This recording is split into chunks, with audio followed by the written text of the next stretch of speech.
এসেছিলাম মায়ের কাছে। আর এখানে কিন্তু আমার ভাইয়ের মেয়ে, ভাই বউ দুজনেই আছে। সবার সঙ্গে যে কিভাবে সকাল থেকে রাতটা কেটে যায় একদমই বুঝতে পারি না। তো আজকে মা নিয়ে এসেছিলো মাংস, মাছ, অনেক কিছুই রান্না হয়েছে। আর বিকাল টাইমে আমরা সবাই মিলে কয়েকটা ভিডিও করেছি, ছবি তুলেছি। তো চলো প্রথম থেকে ভিডিওটা স্টার্ট করি। তো আমি সুস্মিতা, তো আমার একটা নতুন ব্লগ ভিডিওতে তোমাদেরকে অনেক অনেক স্বাগত। সকালবেলা ঘুম থেকে উঠেছে এই পুচকুটার সঙ্গে। আমি বলছি, মা তুমি কেমন আছো? বলছে ভালো আছি, তোমার নাম কি? সব কিছু গড়গড় করে পাখির মতো বলে দিচ্ছে। ওর সঙ্গে থাকলে যে কতটা ভালো লাগে সেটা আমি তোমাদের বলে বোঝাতে পারবো না। এখানে থাকলে তো মা আমাকে কোনো কিছুই করতে দেয় না, মাই টুকটাক করে, সাথে ভাই বউ আছে, ওর সঙ্গেই আমি থাকি আমার এই পুচকু সোনার সঙ্গে। তো এদিকে আবার বাইরে এসে দেখতে পাচ্ছি রান্নার সব কিছু গোছানো হচ্ছে। তা বললো আমার ভাই বউ কাটছিল পটলগুলো যে কী সুন্দর। আমার সত্যি কথা বলতে ভাইয়ের বউটা এতটা ভালো, ও সব কিছু এত সুন্দর করে কাটা কুটি থেকে শুরু করে পরিষ্কার পরিচ্ছন্ন করে এত নিখুঁতভাবে কাজ করে, মনে হয় আমি অতটা পারি না। খুব ভালো লাগে। তো যাই হোক, এদিকে কিন্তু দেখো বেগুন দিয়ে মাছ দিয়ে রান্না করা হবে, পটল ভাজা হবে, সাথে ডাল আছে, মাংস আছে। আজকে অনেক কিছুই রান্না করা হবে, যেহেতু আমাদের বাড়িতে আসবে আমার জেঠুর মেয়ে আর জামাই দুজন, তারপর তার মেয়ে আছে, তিনজন আসবে। তো তার জন্যই কিন্তু রান্নার সব কিছু গোছানো হচ্ছে। সত্যি কথা বলতে কি জানো তো, নিজের বাড়িতে থাকলে না সে টেনশানটুকু থাকে না। আর সব থেকে বড়ো কথা, ভাইয়ের মেয়ে থাকলে আরও থাকে না। ও তো নিজেরই, আমারও একটা সন্তানের মতোই না, আমার ছোট্ট সোনা। জানো না, ওর সঙ্গে আমি যতটা টাইম থাকি ততটাই আমার কোনো চিন্তা ভাবনা কিছু থাকে না। আর যখন হয়তো চলে যাবে, যখন আমি হয়তো এই বাড়িতে আসলাম, তখন আর ভালো লাগে না, বাড়িটা ফাঁকা ফাঁকা। ও থাকলে মনে হয় কি না বাড়িতে একটা আমার কেউ আছে, ভালো লাগে। দেখো মায়ের সঙ্গে তো থাকেই, সে তো আছেই, কিন্তু একটা বাচ্চা কাচ্চা থাকলে মনটা ভালো লাগে, তাই না? নিজের সন্তান নেই তো বুঝি, জানো তো কষ্টটা কী। যাই হোক, বাদ দাও, ওসব কথা কিছুই বলবো না তোমাদের সঙ্গে। আজকে সারাদিন কি কি করলাম সেটাই বলবো। তো যাই হোক, এদিকে কিন্তু মা মাছ ভাজা বসিয়ে দিয়েছে। আচ্ছা তোমরা বলো তো যে আমার ভিডিও তোমাদের কাছে কেমন লাগে। আমি না আমার মতো ভেবেই সব কিছু তোমাদের সঙ্গে শেয়ার করি, যেটা আমার মনে হয় আর কি। কিছু ভুল ভ্রান্তি হলে অবশ্যই আমাকে কমেন্টে জানিও, সেটা আমি ঠিক করার চেষ্টা করব। তো যাই হোক, এদিকে কিন্তু মা কিন্তু দেখো পটলগুলো ভাজা হয়ে গেছে। আর পটল ভাজাটা দেখেছো কত সুন্দর কেটে দিয়েছে রুবি, মানে আমার ভাইয়ের বউ, ওর নাম রুবি বলেই বলবো তোমাদের। তো এত সুন্দর করে কেটেছে, বেশ ভালো লাগছে। তার মধ্যে এসে দেখতে পাচ্ছি এটাকে সাজাচ্ছে আমার ছোট্ট পুচকুটাকে। কি বলবো, দেখো একটা নিচে কি ডিজাইন করে দিয়েছে ওর মা, দেখতে ভালো লাগে। সেটা লেটে মেটে কি করলো, লাস্ট টাচ আপ করলো। এই যে দেখতে কিন্তু খুব সুন্দর লাগছে। ওর মা যে নিত্য নতুন এত সুন্দর সুন্দর করে মানে কপালে টিপ দিয়ে দেয়, দেখো লাভ করে করে দিয়েছে, ভালোই লাগছে বেশ। আর লাস্টে নেবে একটু লিপস্টিক, ওই কোনো রকম দেওয়ার মতো মা কিন্তু দিয়ে দিয়েছে, বেশ ভালো লাগছে। জানো তো, ও চুলগুলো এত সিল্কি, আমি বলছি তুই আমার ধারা পেয়েছিস পিসিমণির। তো যাই হোক, এদিকে কিন্তু আমার ভাই বউ সব কিছু গুছিয়ে নিয়েছে, ঘর বাড়িগুলো। জানো তো, সত্যি কথা বলতে কি, ভাই বউ যদি ভালো হয় না, জীবনে আর কিছু সেরকম লাগে না। যা সংসারে আসা সব কিছু মায়ের পর সেই তো হবে বলো, সংসারের সব কিছুর দায়িত্ব নেওয়া। যাই হোক, ঠাকুর যেন আমাদের সবার সাথে মিলটা সবাই রাখে, ভালো থাকে, এটাই হচ্ছে সব সময় চাই।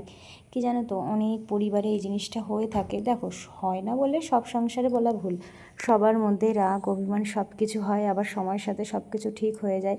আমি চাই সব কিছুই ঠিক হয়ে যাক।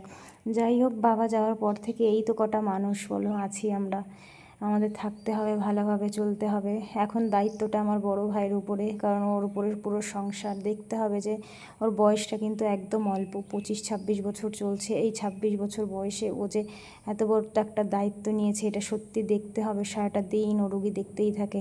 যাই হোক, বাইরে থেকে কাজ করে। আর সত্যি বলতে খারাপ লাগে, জানো তো, বাবা না থাকলে যতই বলো, বাবাটা হচ্ছে বাড়ির ছাদ, সেই ছাদই যদি না থাকে কতটা আমাদের নিজেদের এক এক সময় খারাপটা লাগে। কিন্তু কি করব বলো, নিয়তির কাছে তো কিছু নেই, সব কিছু মেনে নিতে হবে, কিছু করার থাকে না।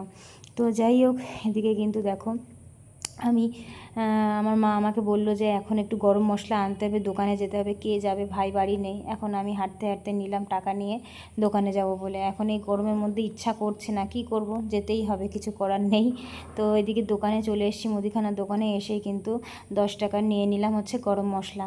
এখন যা জিনিসপত্রের দাম বেড়েছে, সত্যি বলছি, একটা মানুষের প্রায় এক মাসে 10,000 টাকা তোমার বাজার খরচ লাগবেই, যা দিনকাল পড়েছে। সত্যি মানে কিছু বলার নেই। যাই হোক, কিছু না করলেও আমাদের তো খেতেই হবে, রান্নাবান্না তো করতেই হবে বলো, দাম বাড়ুক আর কমুক, সব কিছুই তাই।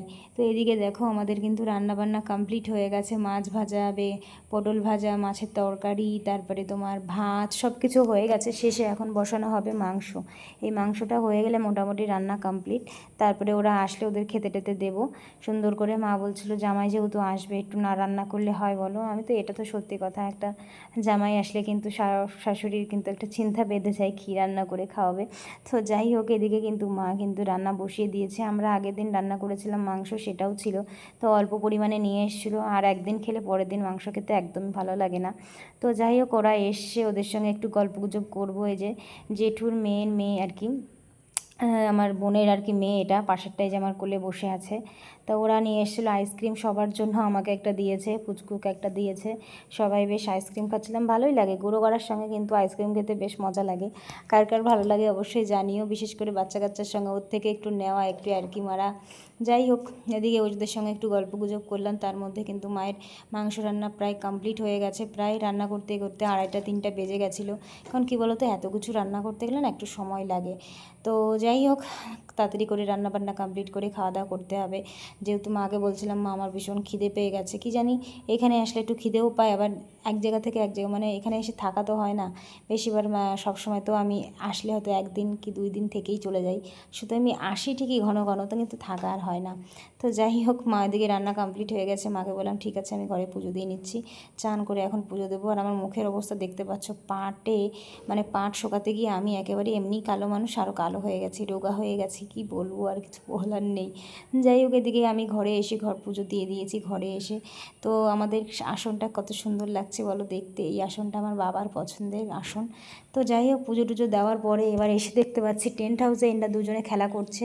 ছোট্ট একটা ঘর, আর ঘরের মধ্যে এরা দুজনেই খেলছে। কি বলো তো, দুটো বাচ্চা থাকলে টেন্ট হাউসে খেলে, একা একা কি আর ওই খেলা ভালো লাগে খেলতে? তাই বললাম চলো, একটা দিন তো কাজে এসছে, সবাই মিলে একটু খেললো।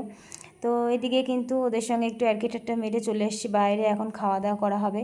সব কিছুই মোটামুটি রান্না কমপ্লিট। দেখতে মাকে বলছি রান্নাগুলো কিন্তু বেশ ভালোই হয়েছে, কষানো মাংস ছিল, ঝোলের মাংস ছিল, ডাল, সমস্ত রকমের রান্না কিন্তু মা করছে। কিন্তু তোমাদের সঙ্গে সেভাবে ভিডিও করতে পারলাম না রান্নার কী আর কি ভাবে করলো মা, তো তোমাদের সঙ্গে তো বলি, আজকে আর বলা হলো না।